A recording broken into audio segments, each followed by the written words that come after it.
ओम शांति। 4 जून 2022 बाबा के महावाक्य। मीठे बच्चे, तुम जगदम्बा कामधेनु के बच्चे और बच्चियां हो। तुम्हें सबकी मनोकामनाएं पूरी करनी है। अपने बहन भाइयों को सच्चा रास्ता बताना है। प्रश्न, तुम बच्चों को बाप द्वारा कौन सी रिस्पॉन्सिबिलिटी मिली हुई है? उत्तर, बच्चे, बेहद का बाप बेहद का सुख देने आया है, तो तुम्हारा फर्ज है घर घर में यह पैगाम दो। बाप का मददगार बन घर घर को स्वर्ग बनाओ। कांटों को फूल बनाने की सेवा करो। बाप समान निरहंकारी निराकारी बन सबकी खिदमत करो। सारी दुनिया को रावण दुश्मन के चंबे से छुड़ाना, यह सबसे बड़ी रिस्पॉन्सिबिलिटी तुम बच्चों की है। गीत माताओं माता। ओम शांति। यह माता की महिमा भारत में ही गाई जाती है। जगदम्बा बरोबर भाग्य विधाता है। इनका नाम ही रखा हुआ है कामधेनु, अर्थात सर्व कामनाएं पूरी करने वाली। यह वर्षा उनको कहाँ से मिलता है? शिव बाबा द्वारा जगदम्बा और जगत पिता को वर्षा मिलता है। बच्चों को यह निश्चय हुआ है कि हम आत्माएं हैं। आत्मा को देख नहीं सकते हैं, जान सकते हैं। जीव और आत्मा है। आत्मा अविनाशी है, शरीर तो विनाशी है जो इन आंखों से देखा जाता है। आत्मा का साक्षात्कार होता है। कहते हैं विवेकानंद को आत्मा का साक्षात्कार हुआ, परंतु समझ न सका। बच्चे समझते हैं हम अपनी आत्मा का साक्षात्कार करेंगे तो जैसे बाप का भी करेंगे। जैसे आत्मा है वैसे ही आत्माओं का बाप है। कोई फर्क नहीं है। बुद्धि से जाना जाता है यह बाप है, यह बच्चा है। सभी आत्माएं उस बाप को याद करती हैं। इन आंखों से तो न अपनी आत्मा को न बाप की आत्मा को देख सकते हैं। वह है परम आत्मा, परम धाम में रहने वाला सुप्रीम परम आत्मा। भक्ति मार्ग में भी नौधा भक्ति करते हैं तो उनको साक्षात्कार होता है। ऐसे नहीं कि उनकी आत्मा इस शरीर में इस समय है, नहीं, उनकी आत्मा तो पुनर्जन्म में चली गई। भक्ति मार्ग में जो जिस जिस भावना से जिसको पूजते हैं उनका साक्षात्कार होता है। ढेर चित्र बैठ बनाए हैं जिसको गुड़ियों की पूजा कहा जाता है। भावना रखने से अल्पकाल सुख का भाड़ा थोड़ा मिल जाता है। तुम्हारी बेहद सुख की बात ही निराली है। तुम जानते हो हम स्वर्ग की बादशाही लेते हैं। भक्ति से कोई स्वर्ग में नहीं जाते। जब भक्ति मार्ग पूरा होता है, अर्थात दुनिया पुरानी होती है, तब ही फिर कलयुग के बाद सतयुग नई दुनिया आएगी। कोई की बुद्धि में नहीं बैठता। सन्यासी भी कहते हैं फलाना ज्योति ज्योत समाया, परंतु ऐसे है नहीं। तुमको अब ईश्वरीय बुद्धि मिली है जिसको श्रीमत कहते हैं। अक्षर कितने अच्छे हैं। श्री श्री भगवान वाच। वही स्वर्ग का मालिक अर्थात नर से नारायण बनाते हैं। तुम श्रीमत से विश्व का राज्य पाते हो। श्री श्री 108 के माला की बहुत महिमा है। 8 रत्नों की माला होती है। सन्यासी लोग भी जपते हैं। एक कपड़ा बनाते हैं, उसको गौमुख कहते हैं।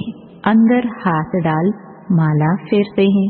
बाबा कहते हैं निरंतर याद करो, तो उन्होंने फिर माला फेरने का अर्थ उठा लिया है। बच्चे जानते हैं अब पारलौकिक बाप ने आकर हमको अपना बनाया है ब्रह्मा द्वारा। प्रजापिता ब्रह्मा है तो प्रजा माता भी है। जगदम्बा को जगत की माता और लक्ष्मी को विश्व की महारानी कहा जाता है। विश्व अम्बा कहो व जगत अम्बा कहो, बात एक ही है। तुम बच्चे हो तो यह कुटुंब हो गया। तुम बच्चे भी सबकी मनोकामनाएं पूरी करने वाले हो। जगदम्बा के तुम हो बच्चे और बच्चियां। बुद्धि में यह नशा रहता है, हम अपने बहन भाइयों को रास्ता बतावे। बहुत सहज है। भक्ति मार्ग में तो तकलीफ बहुत है। कितने हठ योग प्राणायाम आदि करते हैं, नदी में जाकर स्नान करते हैं, बहुत तकलीफ लेते हैं। अभी बाप कहते हैं तुम थक गए हो। ब्राह्मणों को ही समझाया जाता है, जो समझते हैं निराकार परमपिता परमात्मा से हमारा क्या संबंध है। शिव बाबा अक्षर शोभा देता है, रुद्र बाबा भी नहीं कहेंगे, कहते ही हैं शिव बाबा। यह बहुत इजी है। नाम तो और भी ढेर हैं, परंतु यह एक्यूरेट है शिव बाबा। शिव माना बिंदी, रुद्र माना बिंदी नहीं। भल कहते भी हैं शिव बाबा, परंतु समझते कुछ भी नहीं। शिव बाबा और तुम सालिग्राम हो। अभी तुम बच्चों के सिर पर रिस्पॉन्सिबिलिटी है। जैसे गांधी आदि समझते थे भारत को इन फॉरेनर्स से मुक्त करना है, वह तो हुई हद की बातें। बाप तुम बच्चों को रिस्पॉन्सिबल बनाते हैं, खास भारत और आम सारी दुनिया को माया रावण दुश्मन से छुड़ाना है। इन दुश्मनों ने सबको बहुत दुख दिया है, उस पर जीत पानी है। जैसे गांधी ने फॉरेनर्स को भगाया, यह रावण भी बड़ा फॉरेनर है। द्वापर में यह रावण घुस आता है, किसको पता भी नहीं पड़ता। रावण आकर सारा राज्य छीन लेता है। यह सबसे पुराना फॉरेनर है जिसने भारत को ऐसा कंगाल बनाया है। उनकी मत से भारत ऐसा भ्रष्टाचारी बन पड़ा है। इस दुश्मन को भगाना है। श्रीमत मिलती है, यह कैसे भागेगा। तुमको बाप का मददगार बनना है, मेरा बनकर, और फिर परमत पर चले तो गिर पड़ेंगे, ऊंच पद आ नहीं सकेंगे। गाया भी जाता है, हिम्मते बच्चे तुम हो खुदाई खिदमतगार। खुदा आकर तुम्हारी खिदमत करते हैं, उनको याद करते हैं कि हे पतित पावन आओ। खिदमत करने वालों को सर्वेंट कहा जाता है। बाबा कितने निरहंकारी निराकार हैं। निरहंकारी निर्विकारी बनना सिखलाते हैं। आप समान बनाकर कांटों को फूल बनाना है। गारंटी की जाती है हम विकारों में नहीं जाएंगे। यह है सबसे पुराना दुश्मन, इन पर ही जीत पानी है। कोई तो लिखते हैं बाबा हमने हार खाई, कोई तो बतलाते भी नहीं। एक तो नाम बदनाम करते हैं, सतगुरु की निंदा कराते हैं, तो वह अपना ही नुकसान करते हैं।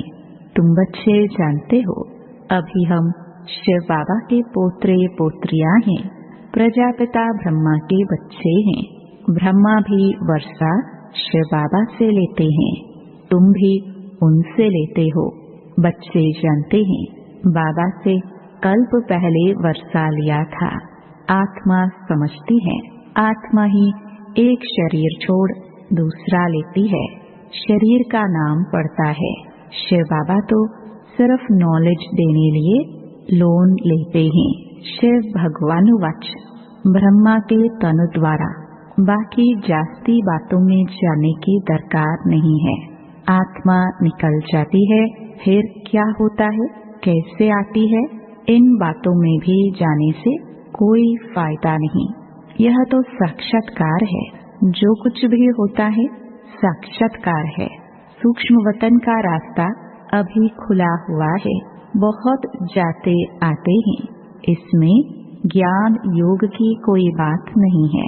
भोग लगाते हैं, आत्मा आती है, खिलाते पिलाते हैं, यह सब है चिट चैट। बाप का बच्चों पर बहुत लव है। तुम बच्चे कहते हो बाप दादा हम आए हैं। शिव और प्रजापिता ब्रह्मा है। ब्रह्मा को कहते ही हैं ग्रेट ग्रेट ग्रैंडफादर। कितना बड़ा सीजरा है। इनको शिव बाबा तो नहीं कहेंगे, यहाँ यह मनुष्यों का सीजरा है। यह कॉर्पोरियल की बात है। सभी बिरादरियों से यह पहला नंबर मुख्य बिरादरी गाई जाती है। बड़ा नाटक है ना।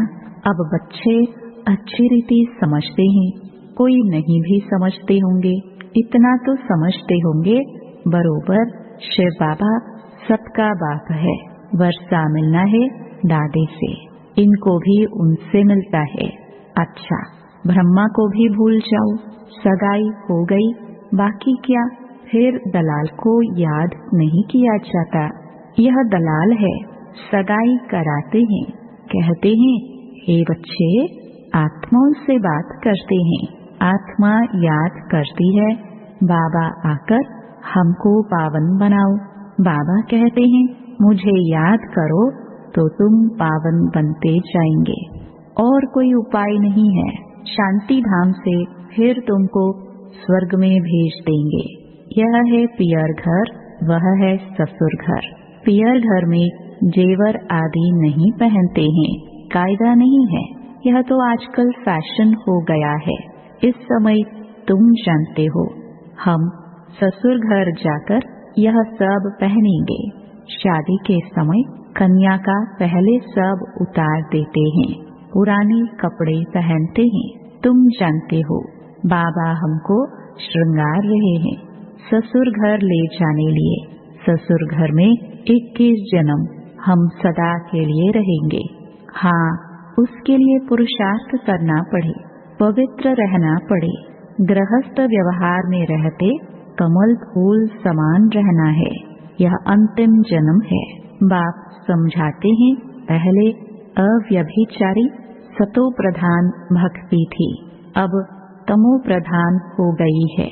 बॉम्बे में गणेश की पूजा होती है, लाखों खर्च करते हैं, देवताओं को क्रिएट कर उनकी पालना कर फिर डुबो देते, विनाश कर देते।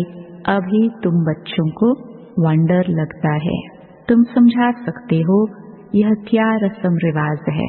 देवी को जन्म दे, पूजा कर, खिला पिला कर, शाद माना कर फिर डुबो देते हैं, वंडर है। तुलसी की शादी कृष्ण से दिखाते हैं, बड़े धूमधाम से शादी करते हैं। फॉरेनर्स ऐसी बातें सुनते तो समझते हैं शायद ऐसा होता होगा। क्या क्या बैठ बातें बनाई है। यहाँ तो जुआ आदि की कोई बात नहीं है। वह तो कह देते हैं पांडवों ने जुआ खेला, द्रौपदी को दांव पर रखा। क्या क्या बातें बनाई हैं। इससे राजयोग की बात तो बिल्कुल गुम हो जाती है। अब बाप कहते हैं मुझे याद करो। यह तो बिल्कुल सहज है, बुद्धि में आना चाहिए। हम 21 जन्मों के लिए स्वर्ग क्षीर सागर में जाते हैं। अभी यह है विषय सागर। विषय सागर से निकल फिर क्षीर सागर में तुम जा रहे हो। तुम्हारी है नई बातें, मनुष्य सुनकर वंडर खाएंगे। तुम बच्चे समझते हो बरोबर स्वर्ग में हम बहुत सुखी रहेंगे। हम विश्व का मालिक बनते हैं। वहाँ हमारी राजधानी कोई छीन न सके। अब तो कितनी पार्टीशन है, लड़ते रहते हैं। तुम बच्चों को समझाना है तुम्हारा असल दुश्मन है रावण। इन पर तुम कल्प कल्प जीत पाते हो। माया जीते जगत जीत बनते हो। यह है हार जीत का खेल। तुम जानते हो हम विजयी जरूर पहनेंगे, फेल नहीं हो सकते। विनाश सामने खड़ा है, रक्त की नदियां बहेंगी। कितने नाहिक मरते हैं। इनको नरक अथवा भ्रष्टाचारी पतित दुनिया कहा जाता है। गाते तो हैं पतित पावन आओ। बाप कहते हैं जैसे तुम आत्मा स्टार हो, मैं भी स्टार हूँ। हम भी ड्रामा के बंधन में बंधे हुए हैं। इनसे कोई भी छूट नहीं सकते। नहीं तो मुझे क्या पड़ी है जो इस पतित दुनिया में आऊं। मैं तो परम धाम में रहने वाला हूँ ना। इस ड्रामा में हर एक अपना अपना पार्ट बजाते हैं। कोई फिक्र की बात नहीं। यहाँ तुम फकुर नशे में बेफिक्र रहते हो। बिल्कुल सिंपल। बाप कोई तकलीफ नहीं देते हैं, सिर्फ याद करना और कराना है। बेहद का बाप बेहद का सुख देने आए हैं। घर घर में तुमको निमंत्रण देना है, इतना काम करना है। तुम बच्चों पर भारी रिस्पॉन्सिबिलिटी है। माया भी देखो एकदम सत्यानाश कर देती है। भारत कितना दुखी हो गया है, दुख माया ने दिया है। अब तुम बच्चों को बाप की मदद कर कांटों को फूल बनाना है। तुम जानते हो हमारे इस ब्राह्मण कुल में किस किस प्रकार के फूल हैं। सर्विस करेंगे तो पद भी पाएंगे, नहीं तो प्रजा में चले जाएंगे। मेहनत है ना, बहुत बच्चे हैं सर्विस में लगे हुए हैं। कोई बच्चियों को छुट्टी नहीं मिलती है, बहुत मार खाती हैं। इसमें हिम्मत चाहिए, डरना नहीं चाहिए, बहादुरी चाहिए, नष्टो मोहा भी चाहिए। मोह भी कम नहीं है, बड़ा प्रबल है। साहूकार घर की होगी तो बाबा पहले देह अभिमान तोड़ने लिए कहेंगे, झाड़ू लगाओ, बर्तन मांजो, परीक्षा तो लेंगे ना। अच्छा, मीठे मीठे सिखिलदे बच्चों प्रति माता पिता बाप दादा का याद प्यार और गुड मॉर्निंग। रूहानी बाप की रूहानी बच्चों को नमस्ते। धारणा के लिए मुख्य सार। पहला, श्रीमत पर बाप का पूरा पूरा मददगार बनना है। परमत व मनमत पर नहीं चलना है। नष्टो मोहाबन, हिम्मत रख सर्विस में लगना है। दूसरा, अभी हम पियर घर में हैं, यहाँ किसी भी प्रकार का फैशन नहीं करना है। स्वयं को ज्ञान रत्नों से श्रृंगारना है, पवित्र रहना है। वरदान, दुख को सुख, ग्लानि को प्रशंसा में परिवर्तन करने वाले पुण्य आत्मा भव। पुण्य आत्मा वह है जो कभी किसी को न दुख दे और न दुख ले, बल्कि दुख को भी सुख के रूप में स्वीकार करे। ग्लानि को प्रशंसा समझे तब कहेंगे पुण्य आत्मा। यह पाठ सदा पक्का रहे कि गाली देने वाली व दुख देने वाली आत्मा को भी अपने रहमदिल स्वरूप से रहम की दृष्टि से देखना है, ग्लानि की दृष्टि से नहीं। वह गाली दे और आप फूल चढ़ाओ तब कहेंगे पुण्य आत्मा। स्लोगन, बाप दादा को नैनों में समाने वाले ही जहान के नूर, नूरे जहान हैं। ओम शांति।